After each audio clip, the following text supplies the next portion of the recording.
تعالیٰ نے ارشاد فرمایا یا ایھا الناس اتقوا ربکم الذی خلقکم من نفس واحدۃ وخلق منها زوجها وبث منهما رجالا كثيرا ونساء فاتقوا الله الذي تساءلون به والارحام ان اللہ کان علیکم رقیبا۔ اللہ تعالیٰ نے ارشاد فرمایا یا ایھا الناس اتقوا، اے لوگوں اپنے رب سے ڈرو، اپنے رب سے ڈرو۔ اور یہی چیز مسلمانوں سے نہیں ہو پا رہی ہے۔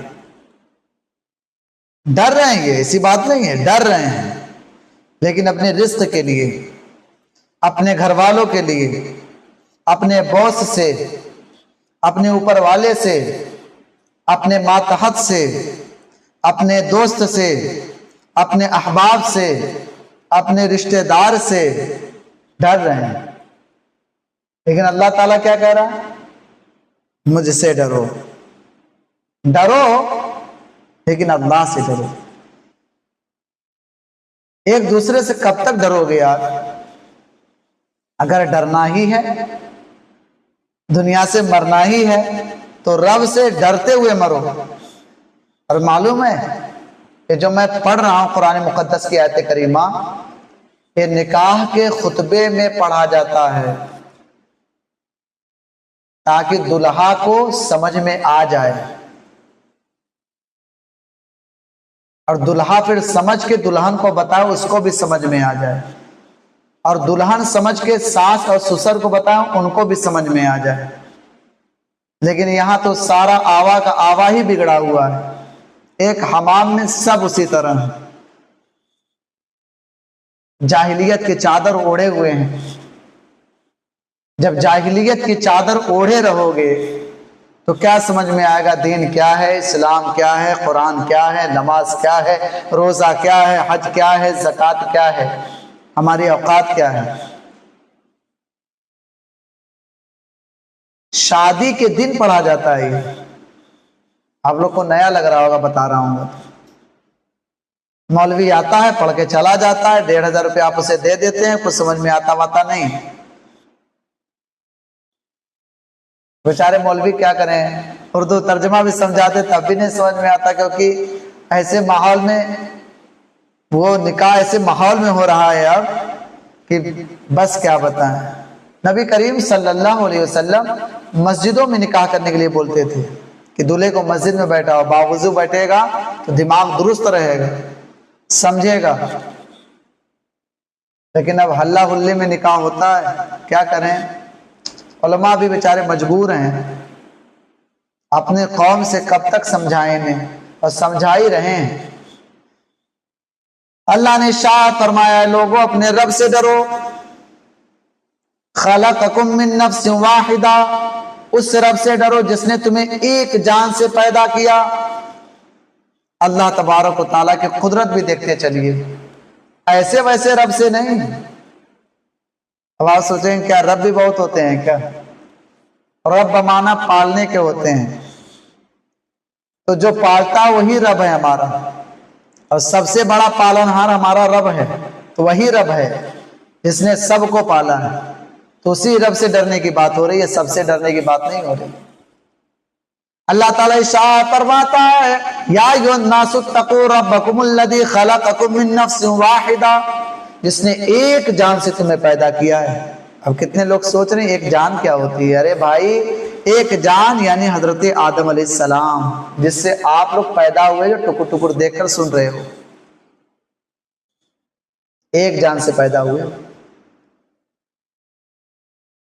جس نے ایک جان سے کتنے جان بنا دیے، اس خدائے مہان کو کیوں نہ مانے ہم، کیوں نہ اس سے ڈریں۔ وَبَثَّ مِنْهُمَا رِجَالًا كَثِيرًا وَنِسَاءً، اور اللہ ارشاد فرماتا ہے ہم نے ایک جان سے بہت سے مرد اور بہت سے عورت بنائے، اور اسی میں سے ان کا جوڑا بھی بنایا۔ آپ لوگ کے جوڑے ہیں، مرد ہے تو ان کی بیوی بھی ہے، ہسبینڈ وائف، ہسبینڈ وائف، آج کل یہ چلا ہسبینڈ وائف، کوئی بات نہیں، لینگویج بول سکتے ہیں، پتی پتنی، میاں بیوی، تینوں میں سے جو اچھا لگے بولا کرنا، ہمیں تو میاں بیوی اچھا لگ رہا ہے۔ تو آپ کے جوڑے بھی اللہ تبارک و تعالیٰ نے اسی سے بنائے، کس سے؟ حضرت آدم علیہ السلام ایک جان سے جو تھے۔ پھر فرماتا اللہ تعالیٰ خلق منہا زوجہا وبث منہما رجالا کثیرا ونساء واتقوا اللہ الذی تساءلون بہ والارحام، اور اللہ سے ڈرو جس کے نام پر مانگتے ہو ایک دوسرے سے، اور رشتوں کا لحاظ رکھو۔ دیکھیں یہ بات بہت زبردست آ رہی ہے، جو آج کل کے طلاق ہو رہے ہیں ان کو نہ سمجھنے کی وجہ سے طلاق ہو رہے ہیں۔ لت طریقے دت طریقے جو ہو رہا ہے نا، انہی وجہوں سے ہو رہا ہے۔ رشتوں کا لحاظ رکھو، اللہ تعالیٰ نے فرمایا لحاظ رکھو، ملحوظ خاطر رکھو، ان کا بھی خیال کرو وہ تمہارا خیال کریں، تو جا کے اچھی بانڈنگ ہوگی، اور جب اچھی بانڈنگ ہوگی تو انشاءاللہ العزیز رشتہ جنت تک جائے گا۔ بولو سبحان اللہ۔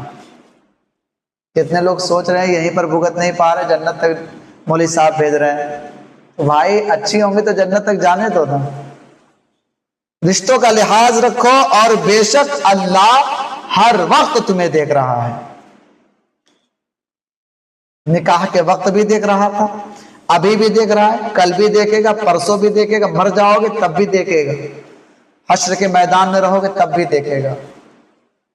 بس ایک سوال آپ سے ہم پوچھیں گے، یہ بتائیں کہ اگر آپ کا بڑا بھائی آپ کے پاس بیٹھا ہو تو کیا اس کے سامنے آپ عریانی تصویریں دیکھ سکتے ہیں؟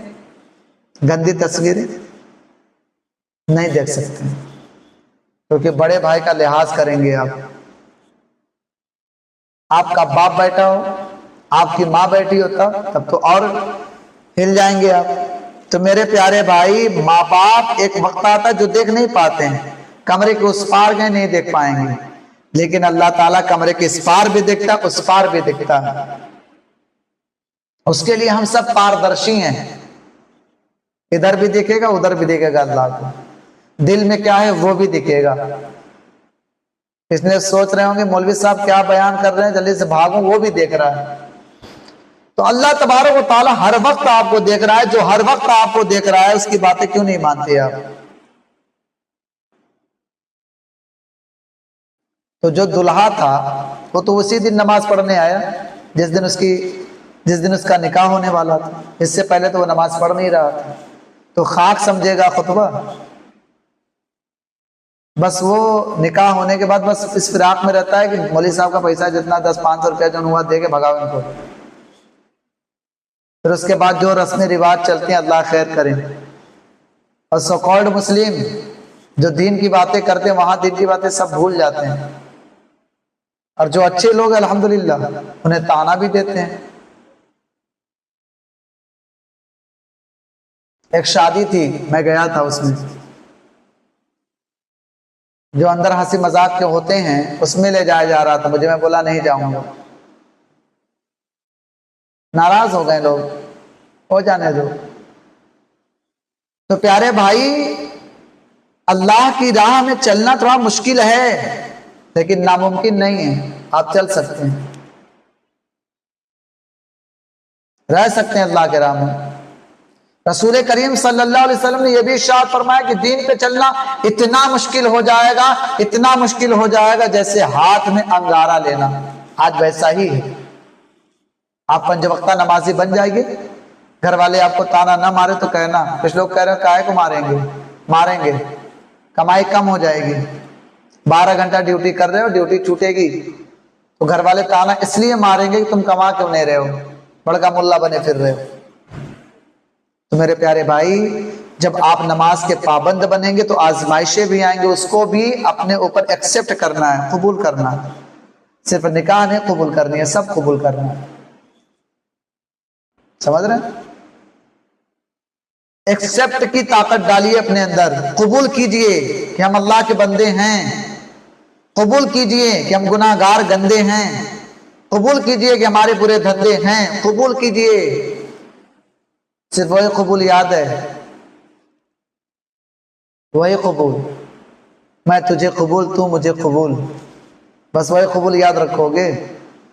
اللہ تبارک و تعالیٰ نے کہا کہ میں جو کہوں اس کو بھی قبول کرو، نماز قبول ہے، روزہ قبول ہے، حج قبول ہے، زکوٰۃ قبول ہے، مولویوں کا احترام قبول ہے، علماء کرام کا احترام قبول ہے، مسجد کا ادب قبول ہے، مسجد کی مولوی کی باتیں قبول ہیں، اللہ اور رسول کی باتیں قبول ہیں، دین قبول ہے، مذہب قبول ہے، اسلام قبول ہے، امام حسین کا سر کٹانا اور اسلام بچانا قبول ہے، یہ سب قبول کیجئے۔ صرف دو ہی قبول رکھتے ہو، اور وہ بھی آج کل ایسے ہیں کہ پڑھاؤ اعوذ باللہ تو پڑھتے ہیں باللہ اللہ، ڈنگ ہی نہیں ہے، بس قبول کرنا جانتے ہیں۔ اللہ خیر کرے ہمارے سماج کا اور ان کی نماز کا۔